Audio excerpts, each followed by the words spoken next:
Yo, welcome man, it's your boy Jay Wiz. Thank y'all for tuning back in. Please hit that subscribe button before we get into this clip. Hit that notification bell as well, Let's get right into this clip. This is a hood story, classic pretty much. Yeah, imagine growing up as a youngster, man, surviving all gang stuff through different generations, And once you become older and ready to hang it up, you get clipped, by a youngster from a whole different generation that came probably 30 years down the line. Here's a story. Let's check it out. Curt. Curtis Ronald Jones Jr. was born in the year 1969 and grew up in Compton, California. In 1982, at the age of 13, he would join the Southside Compton Crips, a notorious gang dating back to at least the early 1970s. Despite the geographical location being on Compton's east side, they claim Southside due to their turf being in the southern area of Compton.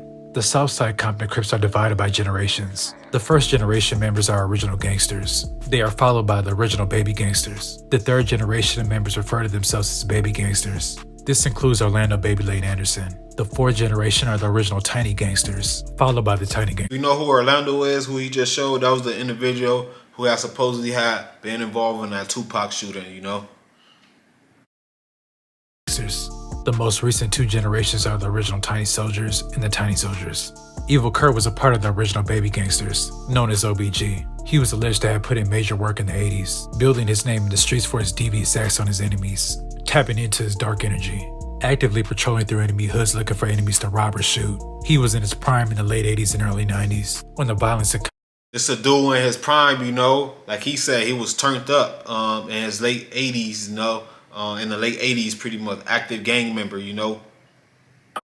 Compton was at its highest level. Like the Crips, but it's just the Slavs that got to go. I don't understand. The what? The Slavs, the Pyrus. What's the Pyru? That's the other ones, the ones that we killing. His preferred weapon of choice There was was an interviewer asking a lady about the gang stuff. She talking about this Crip and the Pyrus is who we be killing, And you can tell that's old school. Look at the way they dress, Look at their hairstyle, they hats and stuff. But low key, people rocking those styles till today. When it was time to bust a mission and execute a drive-by shooting. But he also would get busy with an AK. His clique was full of killers, and you couldn't be a part of that clique unless you had a body on you. Allegedly, they would dump rival bodies in the Compton Creek. Curt would bust solo missions, whatever it took to get the job done. As far as making money, aside from pushing drugs in the 80s, Curt would enjoy robbing drug dealers for their keys as well, and doubling up his profit. Evil Curt would invent a gang call that would only be used among members within his clique. It would sound like, although Evil Curt was violent in nature when it came to the opposite. That call, you know what time it is.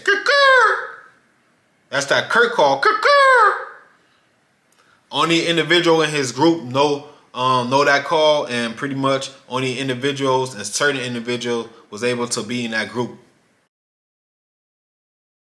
He was totally against infighting within his own gang, and publicly spoke out about it on several occasions. During the mid-90s, there was an internal war happening within the Southside Compton Crips between the Glencoe and Burris clique.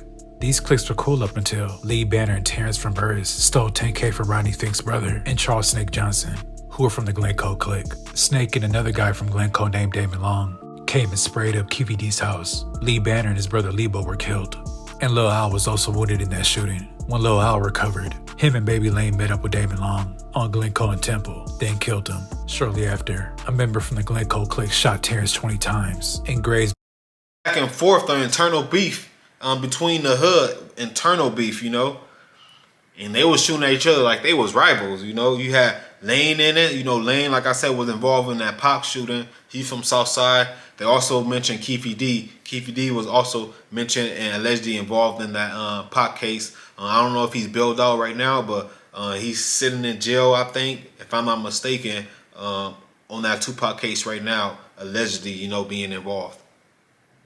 This was their heyday.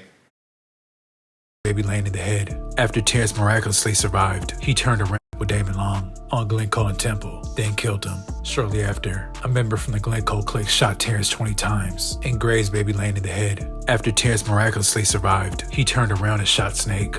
To make matters worse, Evil Curt's brother-in-law, OG Ron, was killed in a drive-by shooting on September 1st of 1996. At this point, it was major dysfunction within Southside, and it was just a bad time in general to get on their bad side. A few days later on September 7th, Tupac, Suge, and members of the mob stomped down Baby Lane in Vegas. At the time of this beatdown, Suge was already on parole, stemming from a 1992 attack on 2 young would-be rappers that he had caught using the phone without his permission in the studio. Baby Lane was called to appear as a witness at Suge's parole hearing. When interviewed by Las Vegas police, Orlando had plainly told him that Suge assaulted him, but on the witness stand, he reversed his testimony.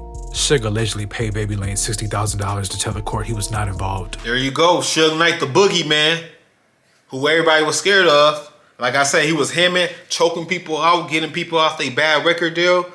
And also he was doing stuff like this, paying people to, let's go. In hopes of avoiding a conviction for violating his parole. With some of that money, in 1997, Baby Lane launched his record label Success Records. The most skilled rapper he had on his roster was Evil Curt without question.